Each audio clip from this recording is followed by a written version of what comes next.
They do want to become very much involved with other people and get absorbed into those other social traditions. The opposite of that is when people value very much their heritage, culture, and identity, and wish to do so by having as little as possible contact with others outside their own group, and there you get the separation strategy. The integration strategy, which in this case is quite distinct from assimilation, is one in which people try to maintain as much as possible their heritage, culture, and aspects of their identity, and yet at the same time seek to participate as a member of an ethno-cultural community, seek to participate along with all others in the life of the larger society. I call this integration because the integrity of the cultural group is maintained to a large extent, and yet, as a member of the group, a minute, so I hope I don't go too far over. Oh, 7.5. Cover coping with discrimination, so it might be a little bit fast.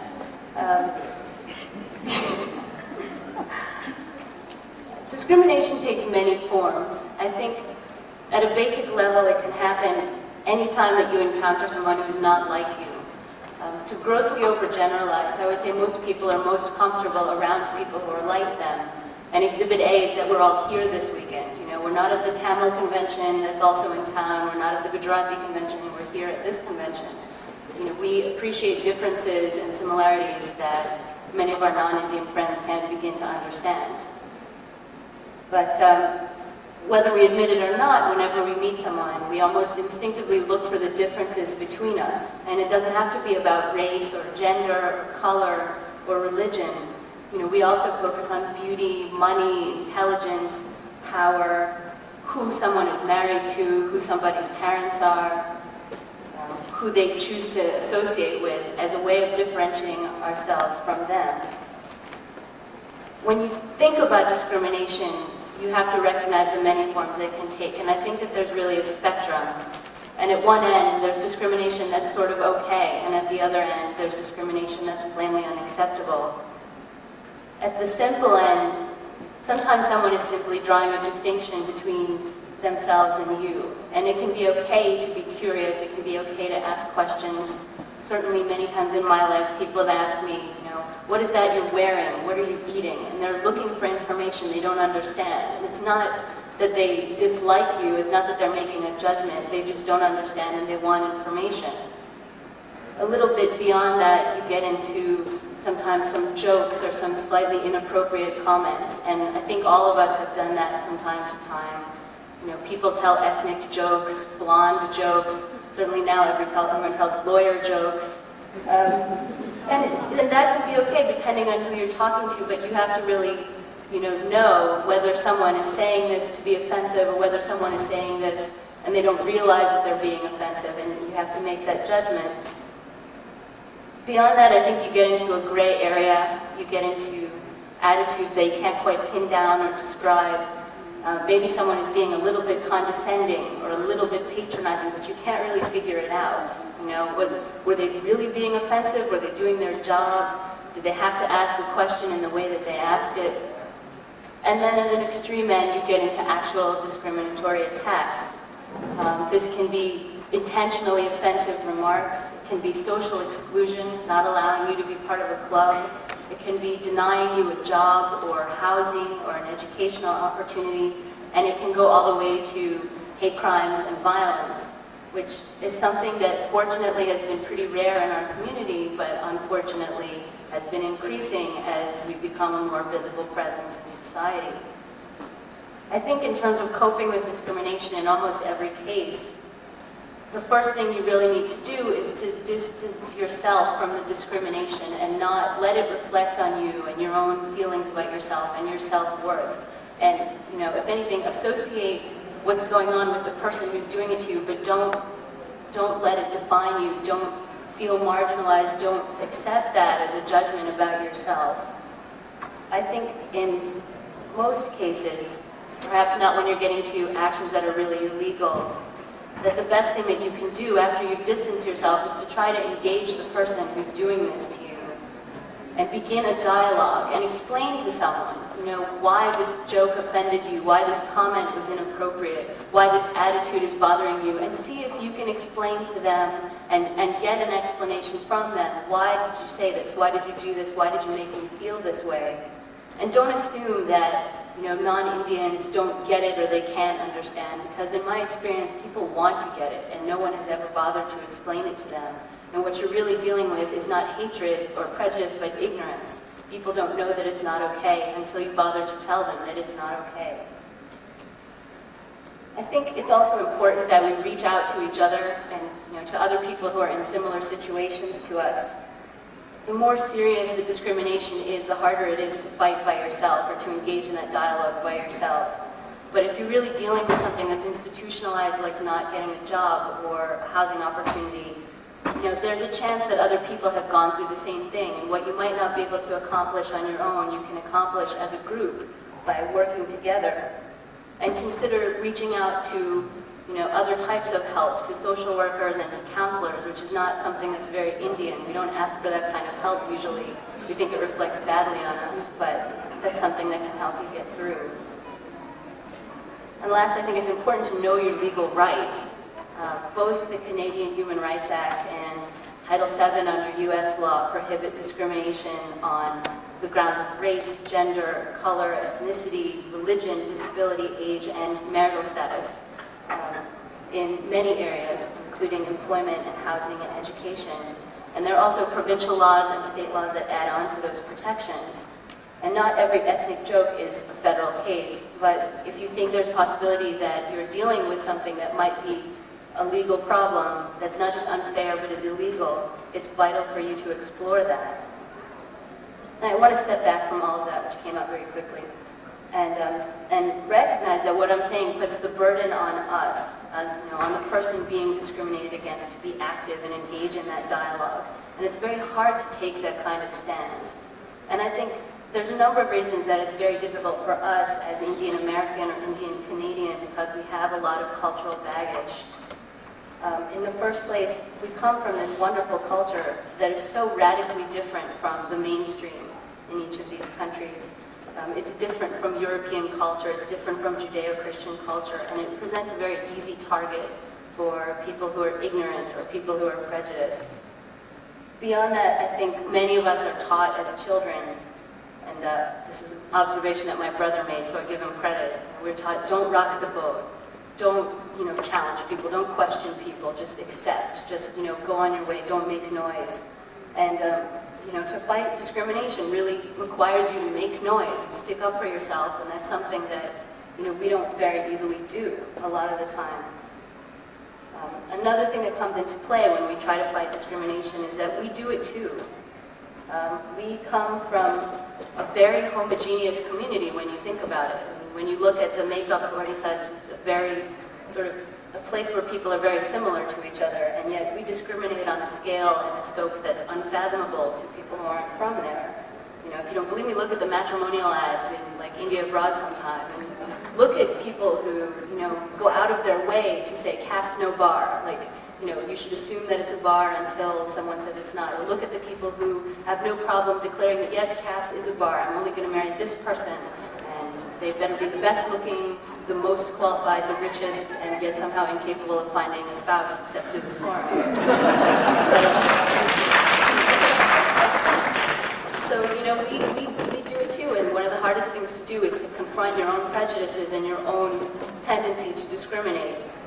And sort of tied into that, we have built a very insular community in a lot of ways. We seek out those who are most like us, and for whatever reason, many Indians choose not to interact with their non-Indian colleagues and their neighbors, and they resist becoming part of the society. I was, looking at the graph that went up, and yeah, there's a high preference for integration, but there are also a lot of people who think that integration is assimilation, that you lose part of yourself by reaching out to other people. And growing up in that sort of mindset, it becomes very hard. It's very hard to fight discrimination and insist on being treated the same publicly, and yet privately insisting that you're somehow superior, you're somehow different, that it's bad to be American, but it's okay to be Indian. And that's something that we really need to consider. So we bring we bring all this cultural baggage to the table and it weighs us down. You know, it makes it much harder for us to question those who mistreat us and to defend our individual rights. But at the same time, we have something very important in our favor as we confront discrimination, which is that yes, we come from this society that's not very diverse at all and yet accepts so many kinds of discrimination as part of its daily life. But through either choice or luck, we have grown up in a society that is both truly diverse and committed to trying to end discrimination at home and overseas. To quote the Canadian Human Rights Act, we are committed to the principle that every individual should have an equal opportunity with other individuals to make for himself or herself the life that he or she is able and wishes to have. We haven't gotten it perfect. I would never argue that discrimination is anything less than a fact of life for many of us. But I believe that in America and in Canada, we have the opportunity to stand together with society behind us and to challenge those who discriminate against us and to educate them and change them. And by doing that, we have the opportunity to shape not only our own individual lives, but also our community and our society, and to create something that we can be proud to be a part of without taking away anything from our pride in where we come from. Those are my thoughts on coping.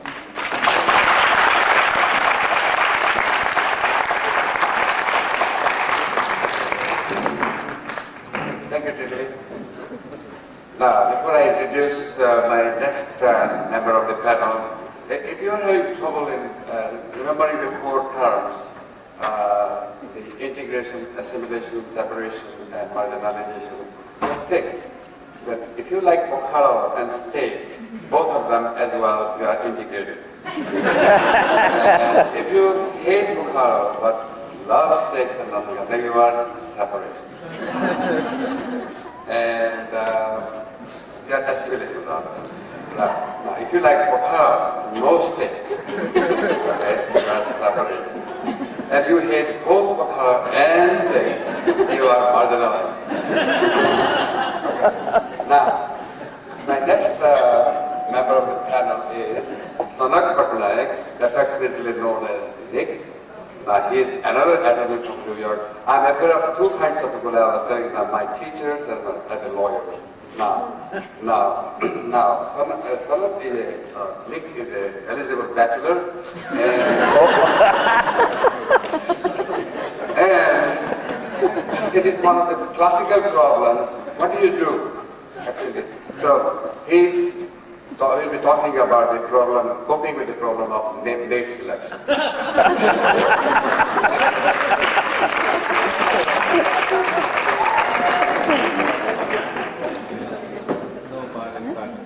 Thank you very much. First of all, I wanted to thank Arjun before when you mentioned, that we have 4 young people out talking. I mean, at a time where, my hair's starting to thin a little bit, getting a little bit of a paunch, to come here, to come out with OSA every year and become a young person again is very exciting. So, anyway,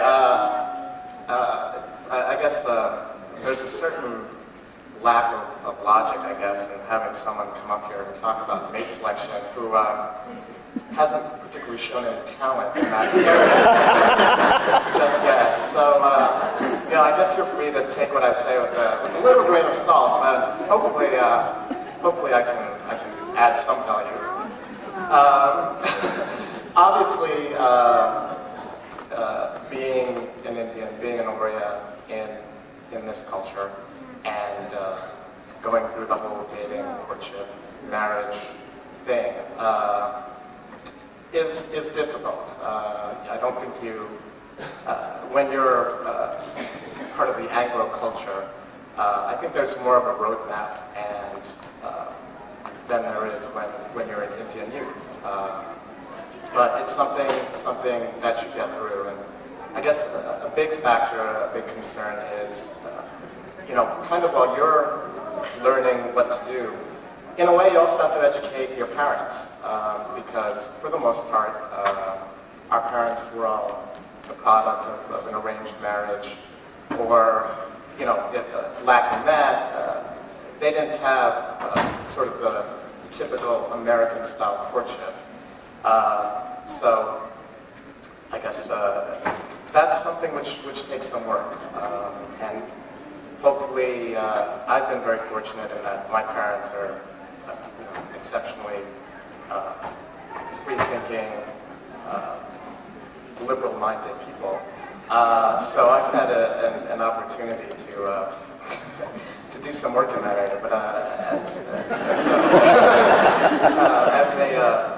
guess the one bit of advice that I can give to the parents out there is, keep in mind that just because your son or daughter happens to date someone 3 or 4 times, don't start making the wedding plans just yet. That's an important consideration. I think another major topic to sort of think about here is kind of touches on the themes which Dr. Berry was mentioning, which is to what extent do you decide that the person that you're going to marry is, do you want them to be an Indian? Do you want them to be Oriental? Again, I've been very fortunate in that my parents have given me the flexibility to make that decision freely. And I don't feel any particular pressure from them to date or marry an Indian person. I think at this point, frankly, my parents just want to get married. So.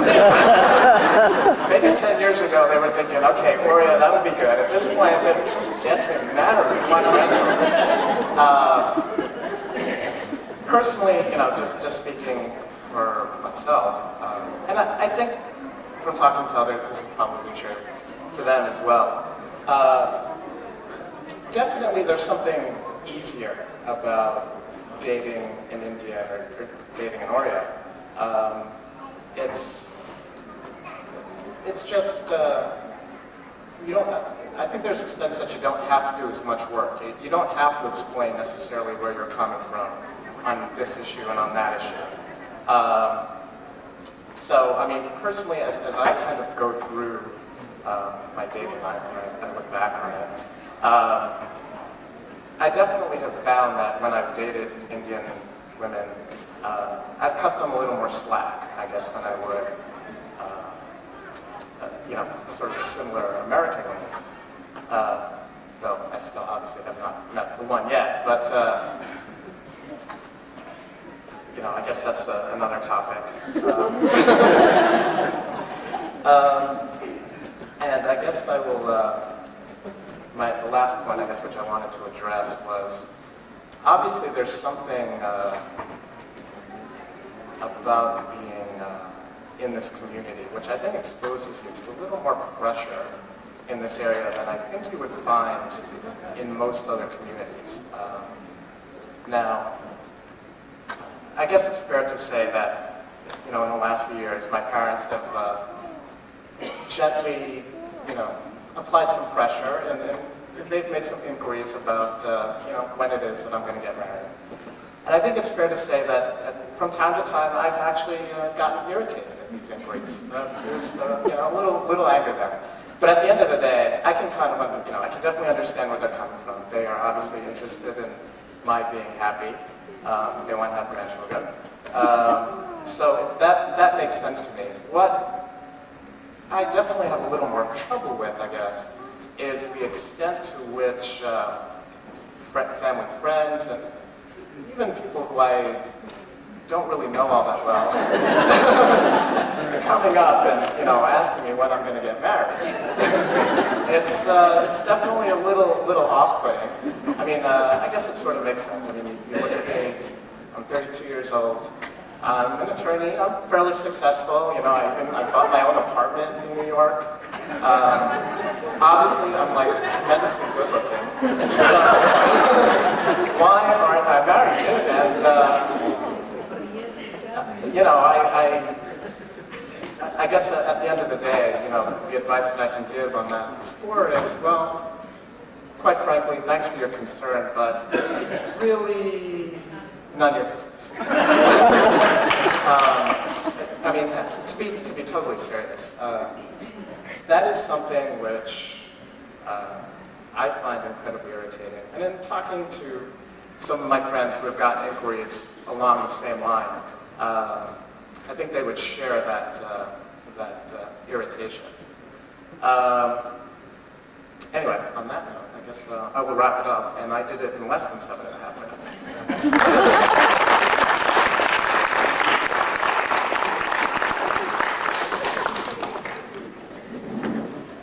Email. Biodata. Biodata. So thanks. Now, next member of our panel, and I think it is a very important topic, and Dr. Berry was putting this thing together, parents and children, how they look at things differently. Now, Soni Das Mahapatra is from Edmonton. She is a sociologist, and it is one of her interests. It has been her interest for a long time, that the sociological issues and ethnicity issues, and she is hoping to collect some data from everybody here. So please cooperate with her. But she'll be talking about coping with parental expectations. So,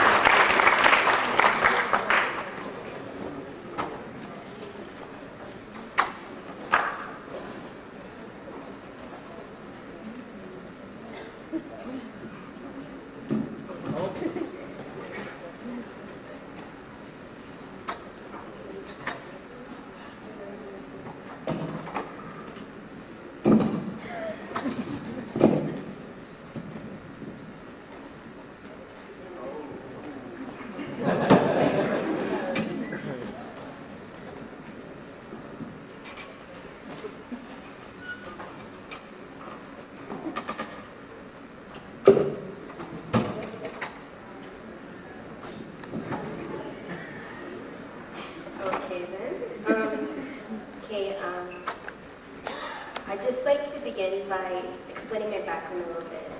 I've grown up in Edmonton, Alberta, and there are not a lot of Odia people in Alberta itself, maybe 6 families. So the majority of people that I've grown up with who are East Indian are Punjabis or Gujaratis or Bengalis and other people among other communities. And recently, due to the influx of immigrants who have come to Canada and America, there has been an increase in the study of immigrant youth, second-generation youth. Therefore, when I come to talk about the issues of coping with parental expectations, there's a lot of stuff to be discussed, and I don't think 7 minutes is enough, but I'll try to put it in there. And I'd just like to mention that recently I was working on a project that was funded by Status of Women Canada, and we produced this manual, which is Becoming a Woman in Two Cultures. And it was a focus group of about 12 to 15 girls, all from different ethnic backgrounds, Hispanic, East Indian, Oriental, African. And all of these people, even though they are from a strong cultural background, even though they grow up in Canada, they all have the same problems with their parents. Namely, they had 2 groups of parents. One was in a total, lenient, open-minded side. Another one was totally controlling and restrictive. And I think that the problem comes in when you discuss what are parental expectations, what are children's expectations of their parents. I know a lot of immigrant families, when they come to Canada, they come with hopes and dreams and aspirations, and they want to see these fulfilled in the eyes of their children, which is natural. However, when a child grows up in a very diverse setting such as Canada and the States, they face a lot of tug-of-war syndrome type thinking because they're trying to balance an Eastern and a Western identity. I think that if a person is not grounded in knowing who they are, meaning their identity, whether it be Western or Eastern, then they're going to have a lot of problems adjusting to society as well as to everybody around them. So I would say that the biggest solution that I can offer is to try to understand who you are and where you come from, and try to make your parents see that. But often parents are pig-headed, and I'm turning on like ice now, but they see you as this person who is their child. No matter, even if you're 60 and you have grandchildren, they're gonna still see you as their baby. So sometimes it's hard for them to see past that. But if you can communicate your thoughts and try to make them understand, in a sense teach them, okay, this is where I'm coming from, this is what you have to understand. And you yourself have to understand where they're coming from too. I think that common ground can be reached, and you can help cope with these expectations of marriage, of mate selection, of career choice, just growing up in a Canadian society. And I guess what we can do is in the panel and to discuss, we can share experiences and maybe offer some solutions as to how to do this. Because often what is preached is not practiced, I guess. A lot of academics could say you do this to your parents to try and get this done, you do this. But when you're in the situation, often it's a lot of emotion, a lot of anger, so nothing really gets accomplished. So I think that whatever happens so far, everything's been okay with our community, so it should be okay in times to come. But I think that people have to become more open-minded and more open to communication and ways of understanding each other, and everything will be okay. So that's about it. Thank you.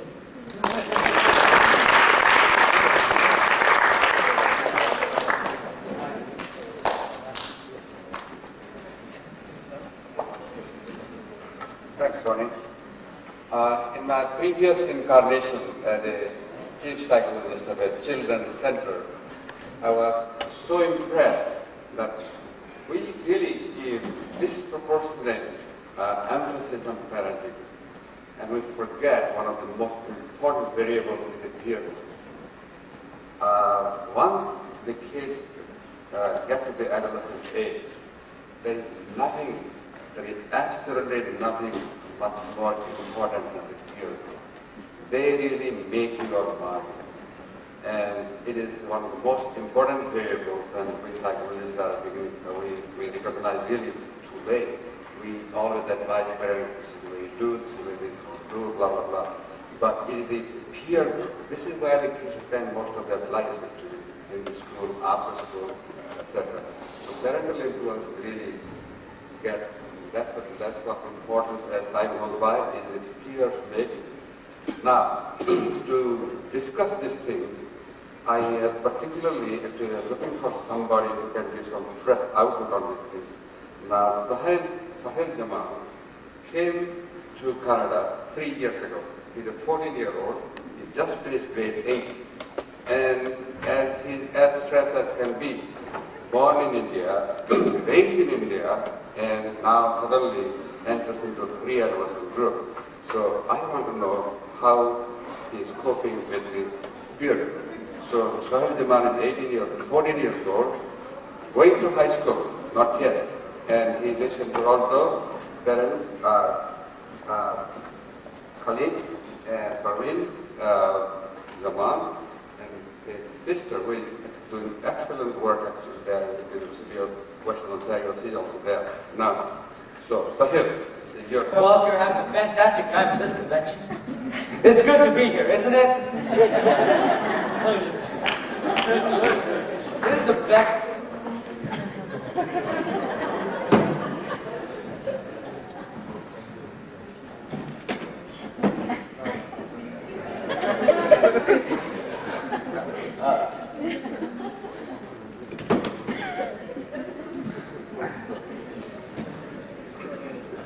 Okay, so that's that. It is the best of time, it is the worst of times.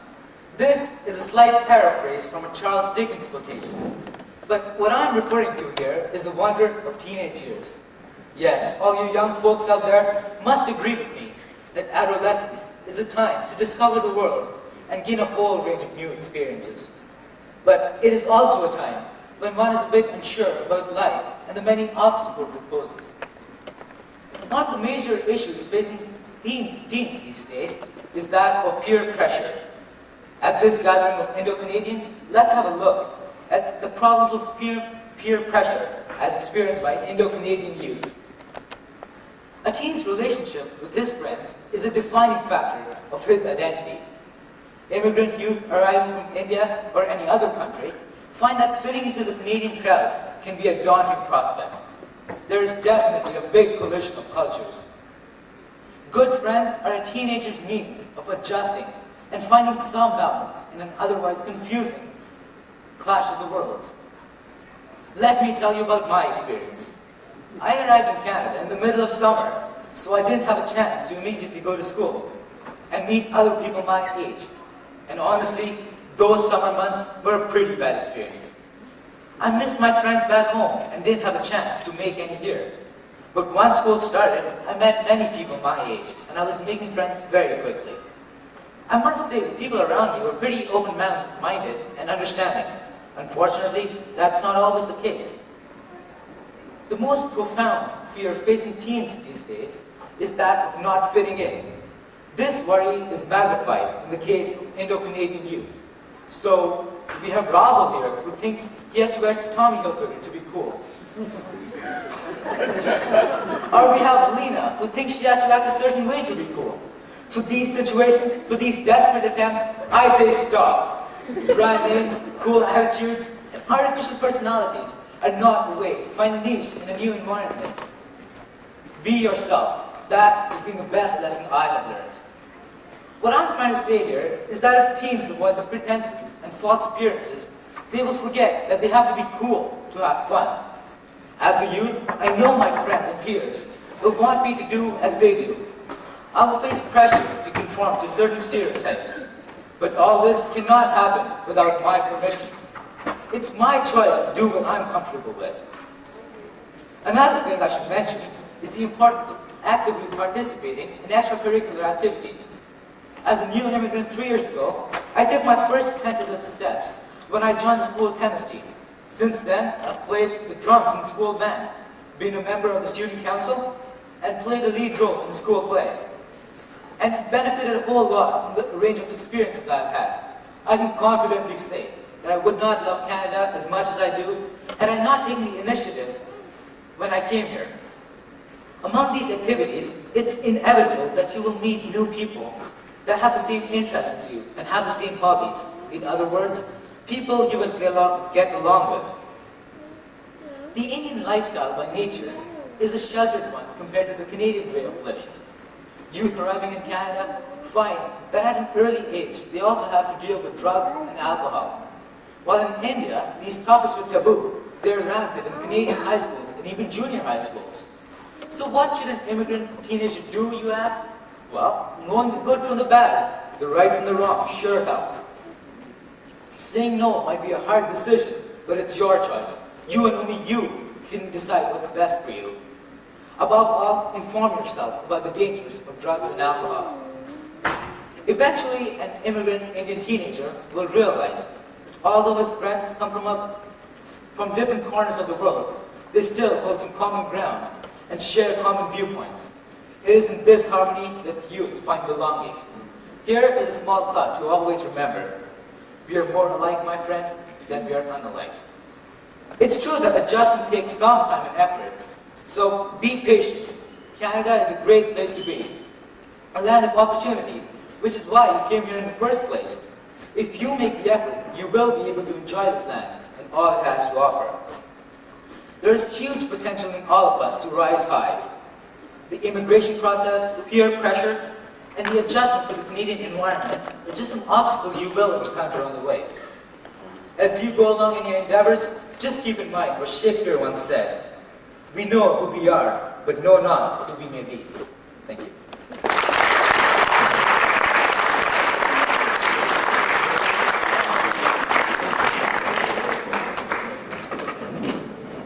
Now I know why your parents are so proud of you.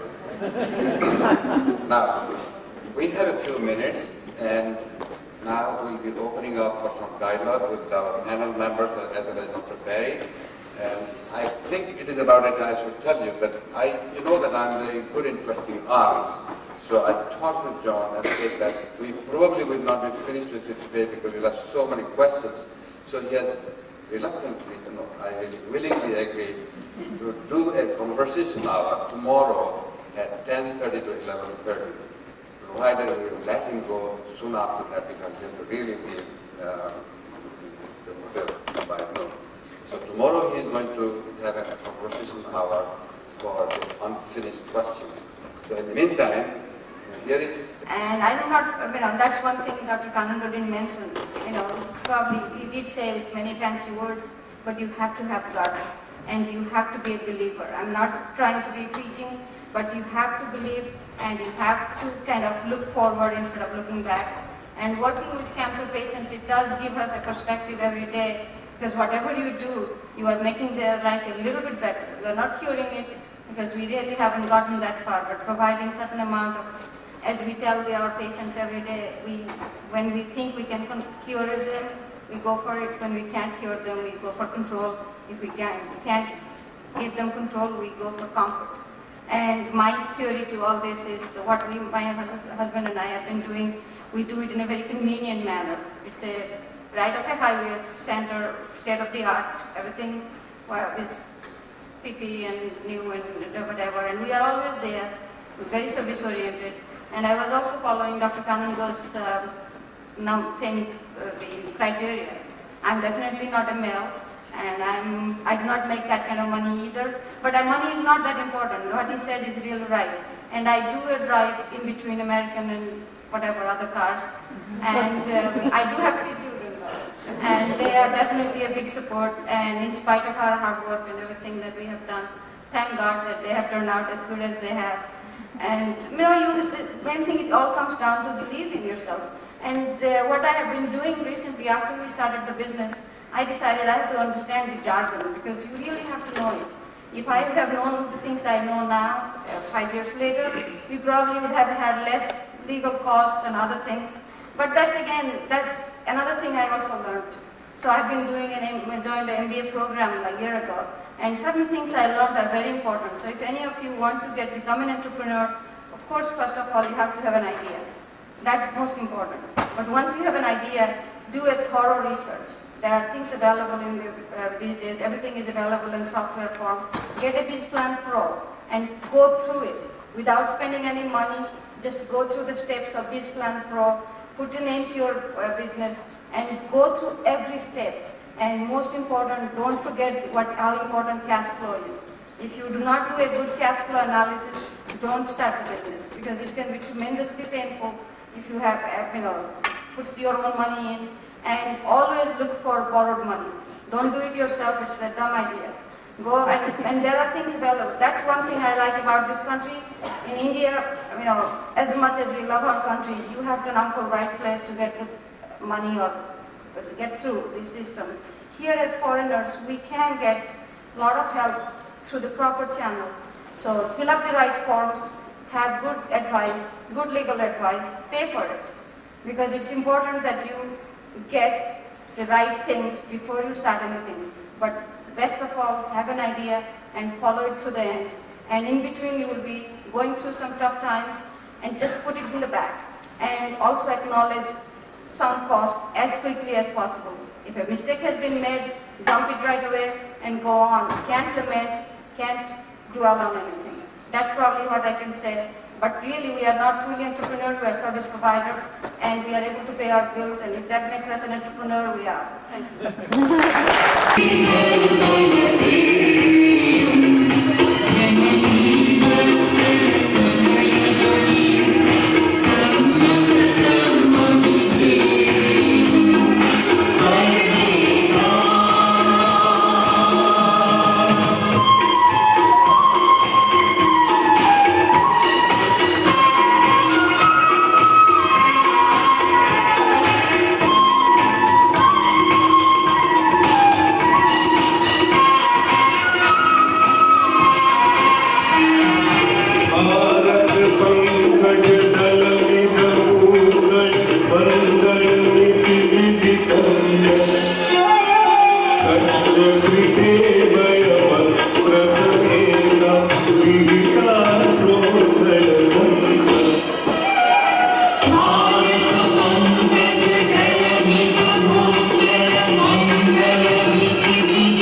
Light ଦେବା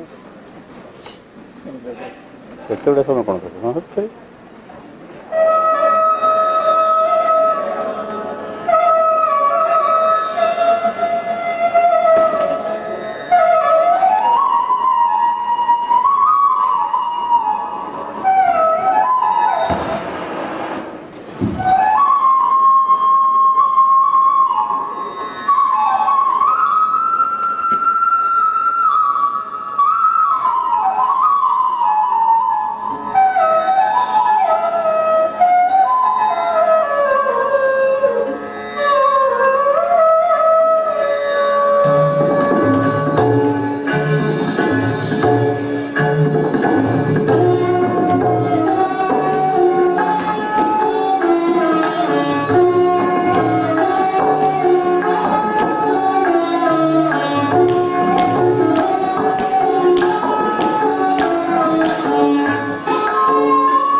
Kaila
Raja and Chetu.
Should be banned for going front in the front.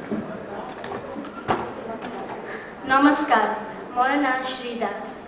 Mutani of Sobhagyavati, now known as Susan, and Neil Madhav, now known as Neil, from Badapur, Puri, Orissa to Philadelphia, Pennsylvania. Like many people from Orissa, Neil Madhav wished to leave his homeland and come to the USA for better opportunities. To fulfill his dream, Neil has moved to Cuttack, Bombay, and then to Philadelphia, along with his wife and children. These moves have brought numerous changes to his family. This play is about those changes and how it affected them. Very good.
ତମେ ମତେ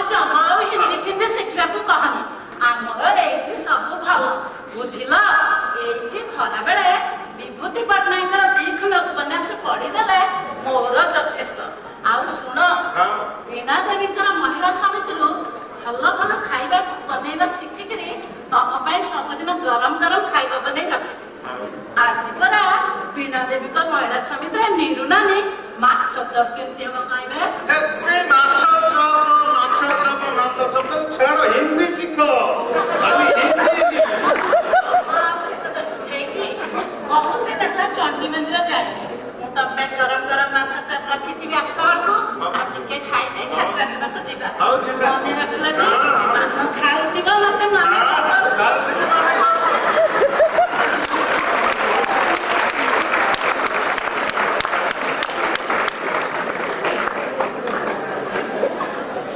Now Neilji and Saubhagyavati, now known as Subha, have moved to Bombay. They presently live in Andheri. Every day, Neilji travels 1 hour and 15 minutes to Mahalakshmi by local train. Subha is involved in the Kitty Party, the women's popular party during the afternoon, and speaks filmy Hindi to communicate with other members of the Kitty Party and neighbors.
टमाटर colour नाल police लगा के फटक फटक करके समझे ना? हाँ ऐसी सुनो मुपरा GP immigration office USA embassy America जिला पे फॉर्म गुड़ा फिलअप करबी एथर कोइलेनी ताकू भी करिया पड़िबो ना आ तम मुंडरा खाली कहछि से हेमा मालिनी धर्मेंद्र नेल पुलिस चुंदरी पूरा सब भूली जा बुझिलो एबे तुम रेडी हो अमेरिका जीवो आउ केते थर कहलिनी से बोवाई जाय कि ना ते लर्निंग इंस्टीट्यूट ना लेखा एबे please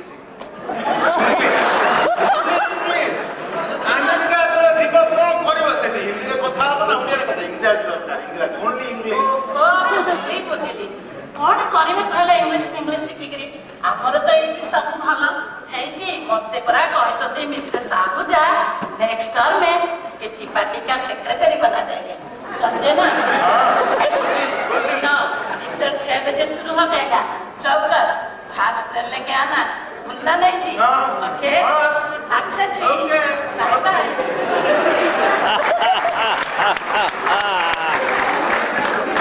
Neil and Subha now have moved to Philadelphia. Neil works in a company and Subha, known as Sue for short, works part-time in Walmart as a sales girl. Subha also takes accounting classes at night to improve her job prospects. So Neil has to pitch in with the children's homework, housework, and cooking to make family life easy and peaceful.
Take some time to change the American dress. चलेगा नहीं.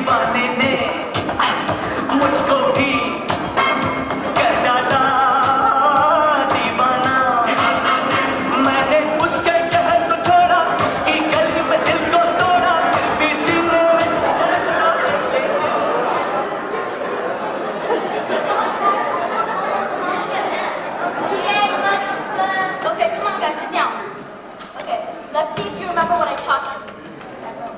Okay, what is 8 times 8? 64. Very good. And how about 7 times 3? 21. Very good. Well, what are you play? No. We finished all our work. Okay, grab your stuff and let's go. Come on, hurry up. Come on, come on.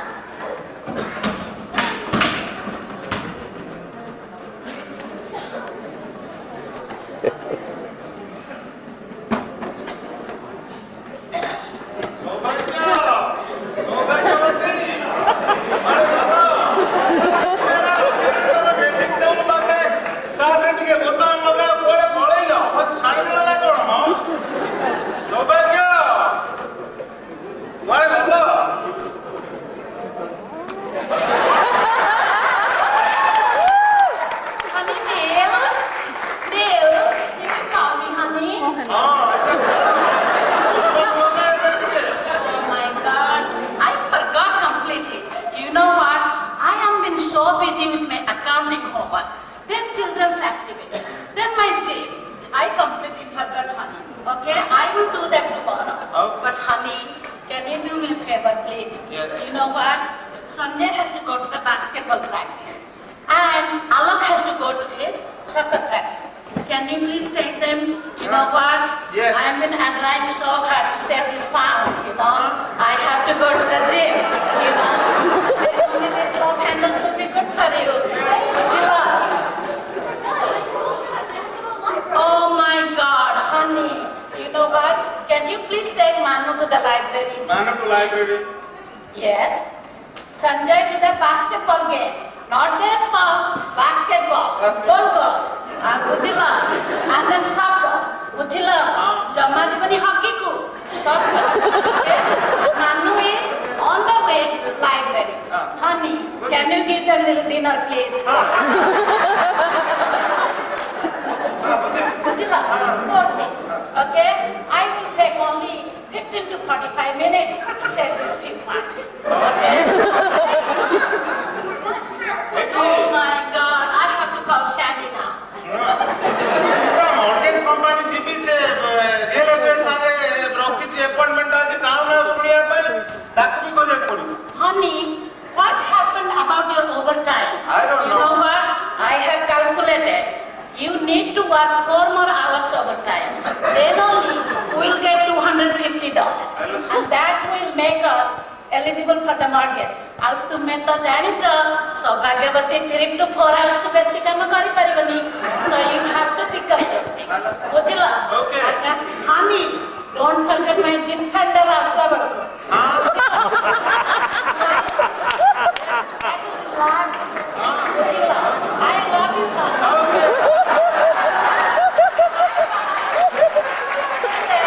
Don't forget. Tell them. Okay. Bye-bye, honey. Okay.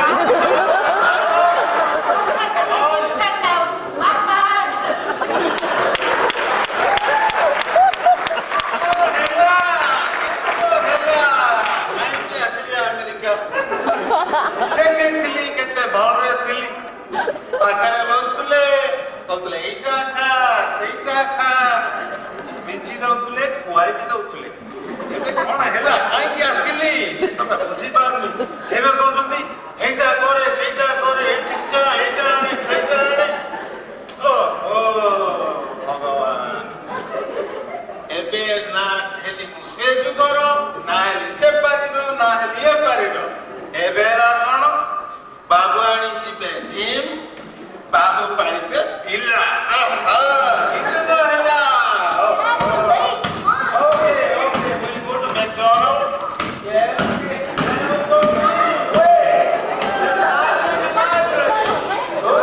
Okay, bye. All right. Okay. That's it.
कोई हमदम न रहा, कोई सहारा न रहा, हम किसी के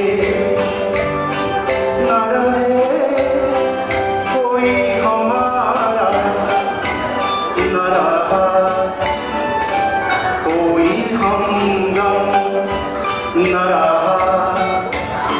कोई सहारा न रहा, हम किसी के न रहे, कोई हमारा न रहा, कोई हमदम न रहा, कोई सहारा न रहा।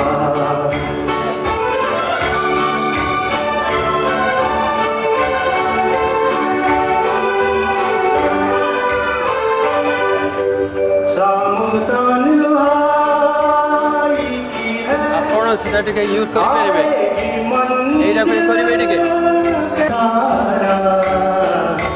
न रहा, कोई हमदम न रहा, कोई सहारा न रहा।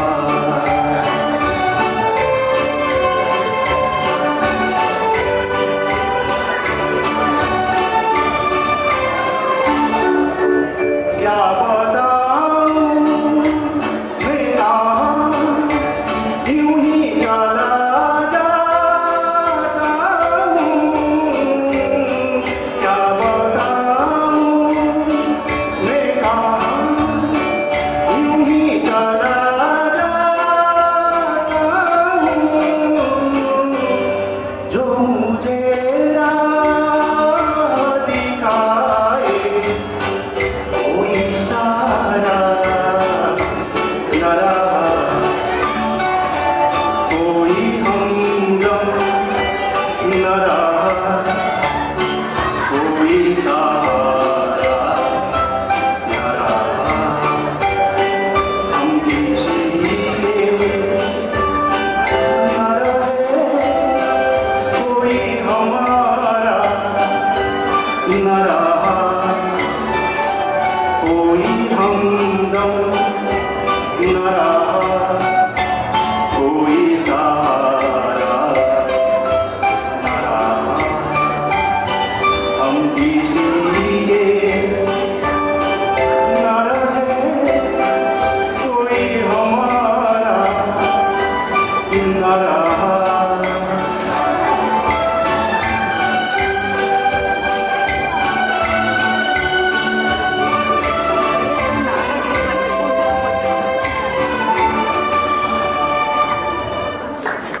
बोलो ही रास जगन्नाथ रास सबे भागवत सुजन जन ଏହା ଚିନ୍ତି ଏଡ଼େ ଛାଡ଼ିବ ମନ ଭ୍ରାନ୍ତି ମୁଛାରହୀନ ମୂଢ଼ପଣେ ସେ ବହି ତୁମର ଚରଣେ ମୋହର ଘେନିବ ଦୋଷ ଗୀତ କହିବି କୃଷ୍ଣ ରସ ପୂରଣ କଲି ଗୀତ ରସ ଯାହା ସେ କଲେ ପିତବାସ କେ ତାହା କରି ବଟିଆନ ସବୁରି ସ୍ୱାମୀ ଭଗବାନ।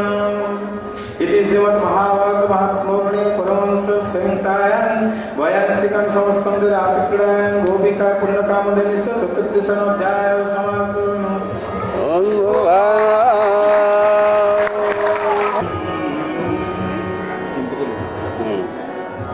कहई मन आरे मोबल कर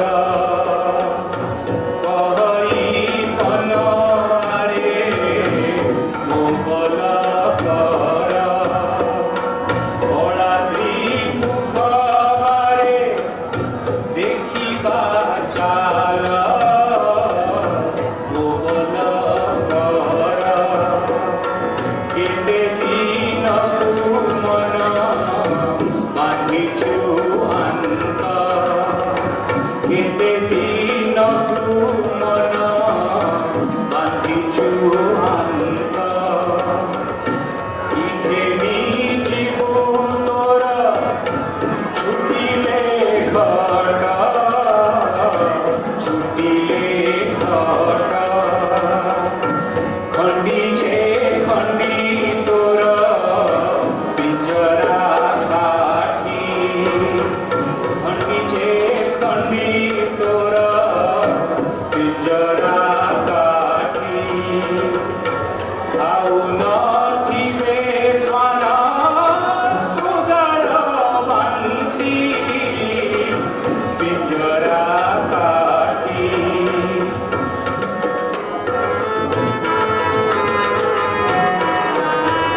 गाढ़े मजिण धन धन अर्जिलु धन अर्जिलु कहि मन आरे कोमल कर कहि मन आरे कोमल कर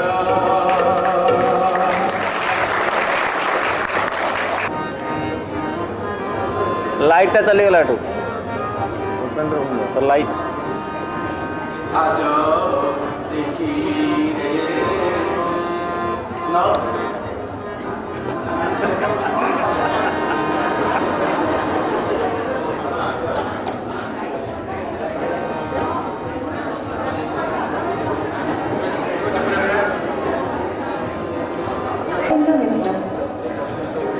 आलूटा चली गला आज देखिली रे नवीन बयसी बाळा आज देखिली रे नवीन बयसी बाळा पाइथांती जदि चंद्रवदनी पाइथांती जदि चंद्रवदनी पाइथांती बड़ा बड़ा आज देखिली रे नवीन बयसी बाळा आज देखिली रे नवीन बयसी बाळा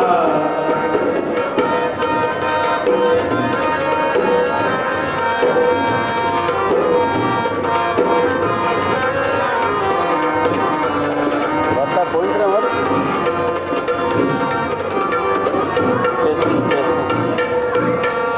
दुरु देखी मते पुरमी नयना दुरु देखी मते पुरमी नयना करतारा कलिगला काठे कुंभ जाति लेउटी चाहते काठे कुंभ जाति लेउटी चाहते मदन सर दहिला आज भाईग्राफ कौन करता है गविन बयसी बाला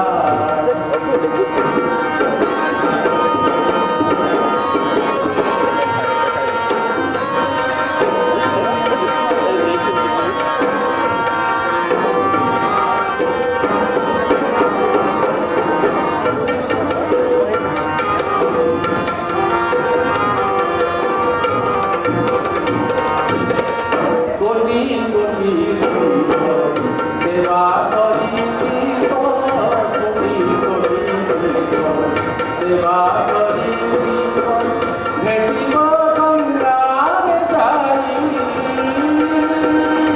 कहे उपरिंद कवि कुल चंद्र कहे उपरिंद कवि कुल चंद्र सासंगर आज देखिली रे नवीन बयसी बाळा आज देखिली रे नवीन बयसी बाळा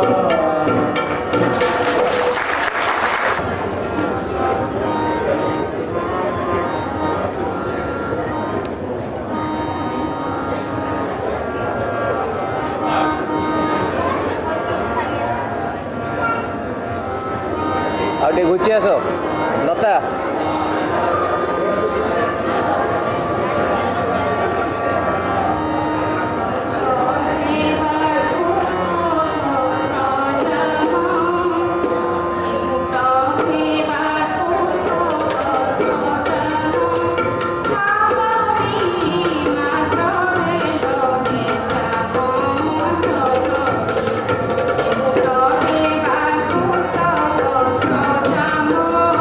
Thank you.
चारु अलंकार चारु अलंकार तुही चारु अलंकार उत्कल भुवने शोभार भंडार स्वभावे भावुक मानस उल्लासी दिगंत विस्तारी तोर बारी राशि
Very good.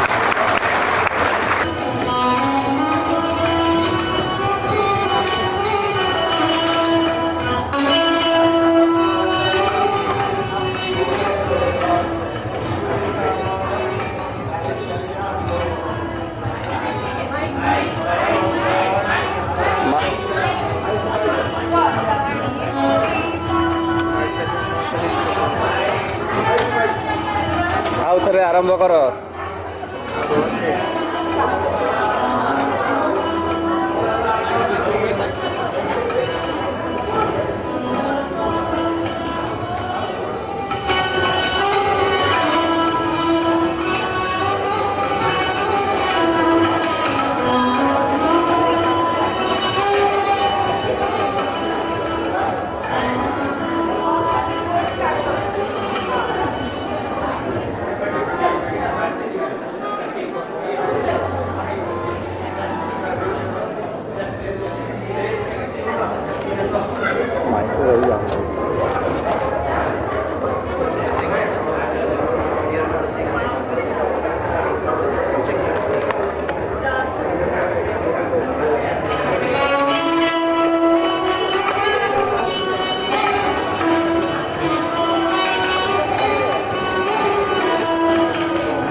ये मुड़ी देरे साग ये की कथा आम बारी साग म आम बारी रो हई किए आम बारी जेतिकी तो चाग सेठी मुठे मेची देइथिली आउ ए बॉयली साग मेचे बुढ़ी मगड़ा पाखरे दे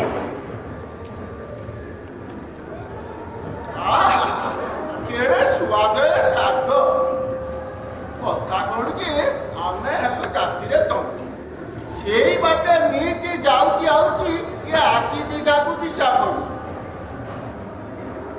ये आमे बस्ता गामछा बुनिया लोक तंत पाखरे बस ये चाष बास कथा कोठू जानिबू ई चाष कथा कहूचा हां से चासी पुआ आइथिला हां कोन एतिकी धान देला म केते जमी ହେଲା 6 ମାଣ 8 ଗୁଣ୍ଠ हां ମୁଁ ତ ସହଜେ ମାଇପି ଲୋକ ହିସାବ ନା କିତାବ ମୁଁ ତ ଜାଣେନି ମାଣକୁ 5 ଭରଣ ଦେଲା ମୁଁ କି ଜାଣେ କେତେ ଆମର ପାଉଣା कते तो मु सेया कहूची तंती लोक आमे चाष बास कथा कोठू जानिबू ओ सारी तो मुड़ी काई ଆଲୋ ହଁ ଲୋ ଟଙ୍କା ଦିଆ ମର ବସି ବସି ଭୁଲି ଯାଇଛି बाप करी जाइतिला उबिद चंदू को किए नचिने कोन शेरंता लोक तार आ गरु ता गरु लुगा नहीं किरे